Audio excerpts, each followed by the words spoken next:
Hello दोस्तों, welcome to easy learning tree junior.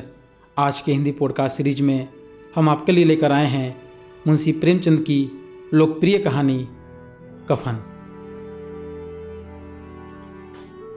झोपड़े के द्वार पर बाप और बेटा दोनों एक बुझे हुए अलाव के सामने चुपचाप बैठे हुए हैं और अंदर बेटे की जवान बीवी बुधिया प्रसव वेदना से पछाड़ खा रही थी।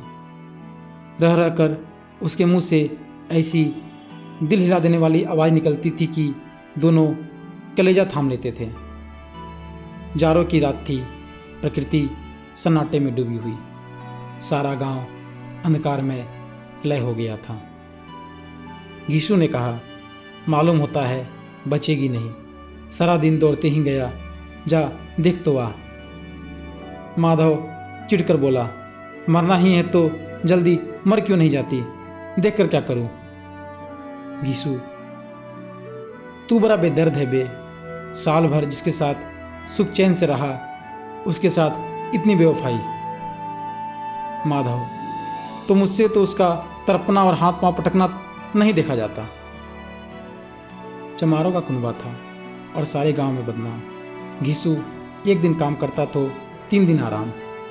माधव इतना कामचोर था कि आध घंटे काम करता तो घंटे भर चिलम पीता, इसलिए उन्हें कहीं मजदूरी नहीं मिलती थी। घर में मुट्ठी भर भी अनाज मौजूद हो तो उनके लिए काम करने की कसम थी।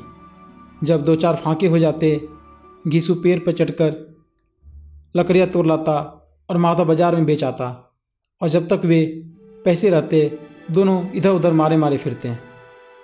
जब फाके की नौबत आ जाती थी तो फिर लकड़ियाँ तोड़ते या मजदूरी तलाश करते। गांव में काम की कमी न थी, किसानों का गांव था, मेहनती आदमी के लिए 50 काम थे।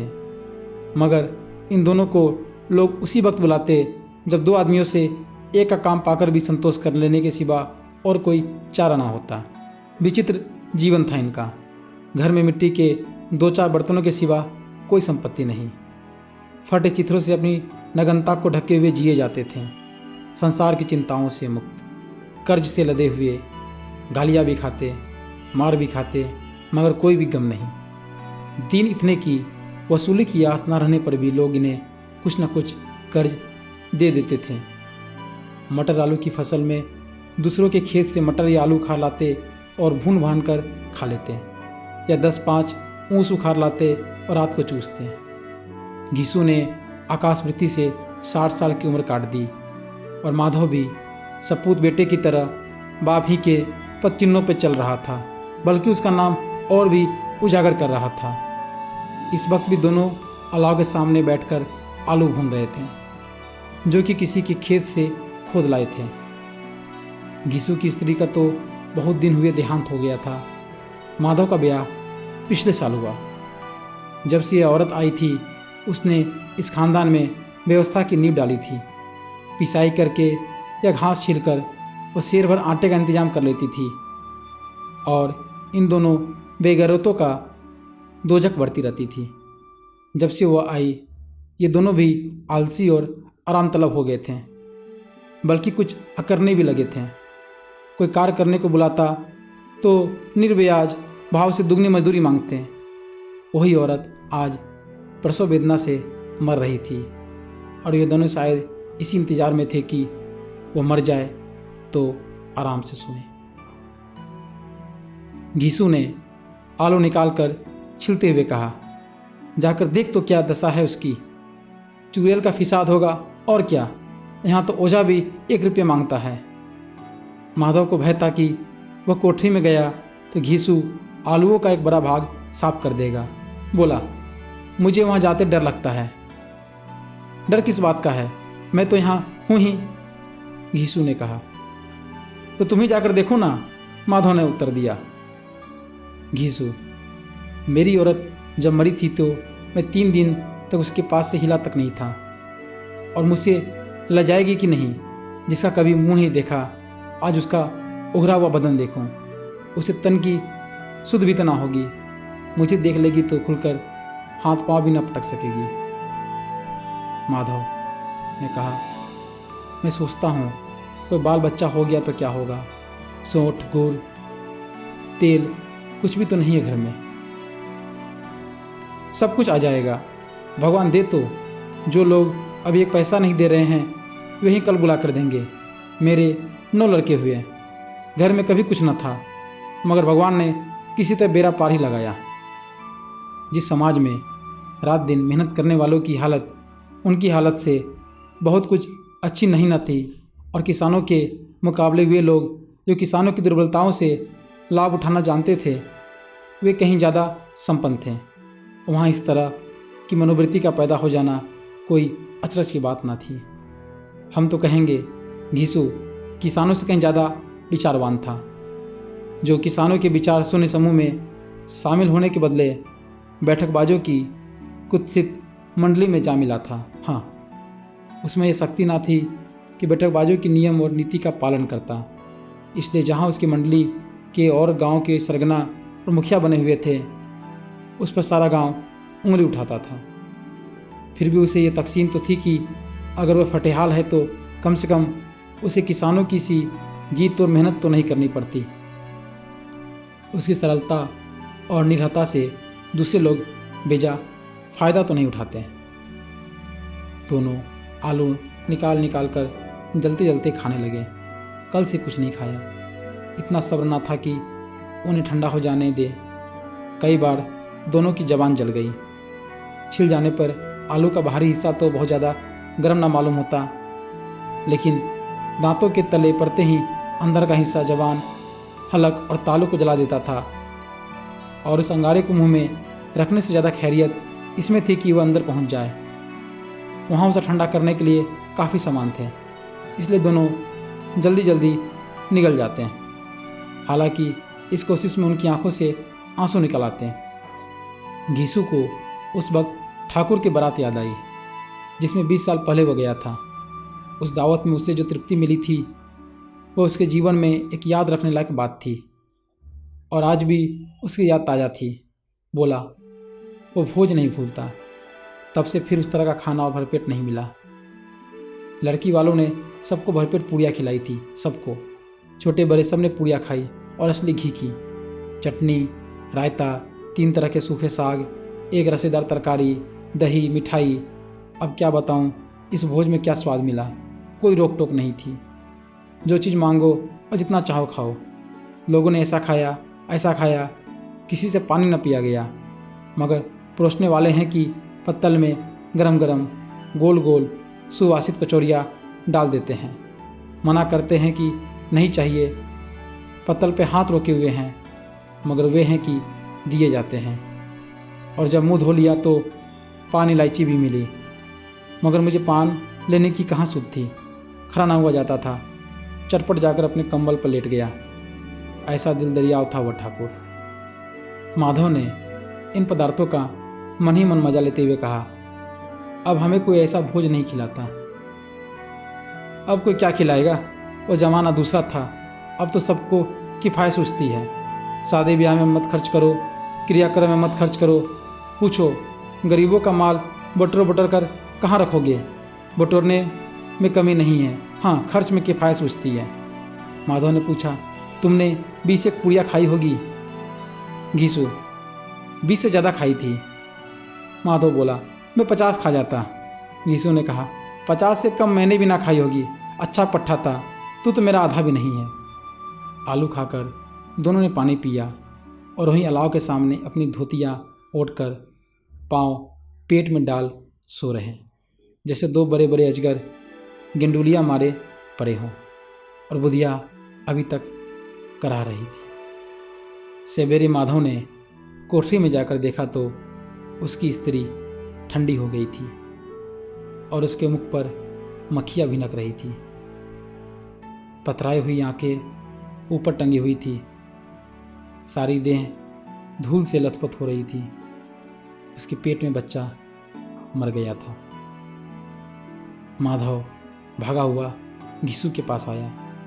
फिर दोनों जोर जोर से हा हा करने लगे और छाती पीटने लगे। पड़ोस वालों ने ये रोना धोना सुना तो दौड़े हुए आए और पुरानी मर्यादा के अनुसार इन अभावों को समझाने लगे, मगर ज़्यादा रोने पीटने का अवसर ना था। कफन और लकड़ी की फिक्र करनी थी। पर घर में तो पैसे इस तरह गायब थे कि चील के घोंसले में मांस। बाप बेटे रोते हुए गांव के जमींदार के पास गए। वह इन दोनों की सूरत से नफरत करते थे। कई बार इन्हें अपने हाथों से पीट चुके थे चोरी करने के लिए, वादे पर काम पर ना आने के लिए। पूछा, क्या है बे घिसुआ, रोता क्यों है? अब तो तू कहीं दिखाई भी नहीं देता, मालूम होता है इस गांव में रहना नहीं चाहता। घिसू ने जमीन पर सिर रखकर आंखों में आंसू भरे हुए कहा, सरकार, बड़ी विपत्ति में हूँ। माधव की घरवाली रात को गुजर गई। रात भर तड़पती रही सरकार। हम दोनों उसके सिरहाने बैठे रहे। दवा दारू जो कुछ हो सका सब कुछ किया, मुदा वो हमें दगा दे गई। अब कोई एक रोटी देने वाला भी ना रहा मालिक। तबाह हो गया, घर उजड़ गया। आपका गुलाम हूँ। अब आपके सिवा कौन उसकी मिट्टी उठाएगा? आपके सिवा किसके द्वार पर जाऊँ? जमींदार साहब दयालु थे और घिसू पर दया करना काले कंबल पर रंग चढ़ाना था। जी में तो आया, कह दे चल दूर हो यहाँ से, यूँ तो बुलाने से कभी आता नहीं। आज जब गरज पड़ी तो आकर खुशामद कर रहा है, हरामखोर कहीं का, बदमाश। लेकिन यह क्रोध या दंड का अवसर ना था। जी में कुटते हुए 2 रुपये निकाल कर फेंक दिए, मगर सांत्वना का एक शब्द भी मुंह से ना निकला। उसकी तरफ ताका भी नहीं, जैसे सिर का बोझ उतारा हो। जब जमींदार साहब ने 2 रुपये दिए तो गांव के बनिए महाजनों को इनकार करने का साहस कैसे होता। घिसू जमींदार के नाम का ढिंडोरा भी पीटना खूब जानता था। किसी ने 2 आने दिए, किसी ने 4 आने। 1 घंटे में घिसू के पास 5 रुपये की अच्छी रकम जमा हो गई। कहीं से अनाज मिल गया, कहीं से लकड़ी। और दोपहर को घिसू और माधव बाजार से कफन लाने चले। इधर लोग बांस काटने लगे। गांव की नरम दिल स्त्रियाँ आ आकर लाश को देखती थी और उसकी बेक्सी पर 2 बूंद आंसू गिराकर चली जाती थी।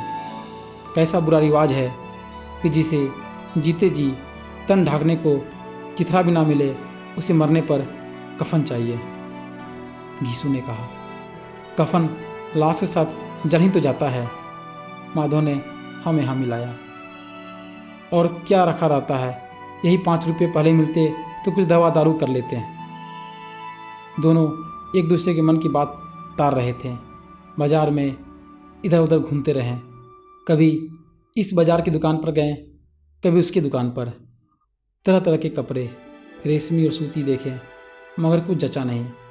यहाँ तक कि शाम हो गई, तब दोनों ना जाने किस देवी प्रेरणा से एक मधुशाला के सामने जा पहुँचे और जैसे किसी पूर्व निश्चित योजन से अंदर चले गए। वहाँ ज़रा देर तक दोनों असमंजस में खड़े रहे। फिर घिसू ने गद्दी के सामने जाकर कहा, साहू जी, एक बोतल हमें भी देना। इसके बाद कुछ चिखौना आया, तली हुई मछलियाँ आईं और दोनों बरामदे में बैठकर शांतिपूर्वक पीने लगे। कई कुछ जिया ताबड़तोड़ पीने के बाद दोनों सरूर में आ गए। घिसू बोला, कफन लगाने से क्या मिलता है, आखिर जल ही तो जाता, कुछ बहू के साथ तो ना जाता।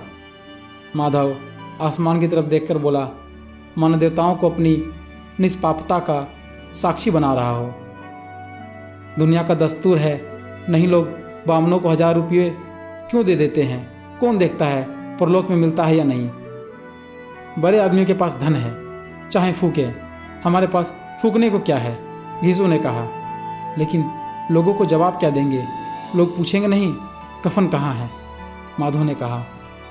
घिसू हंसा, अबे कह देंगे कि रुपया कमर से खिसक गया, बहुत ढूंढा मिले नहीं। लोगों को विश्वास तो ना आएगा, लेकिन फिर वही रुपया देंगे।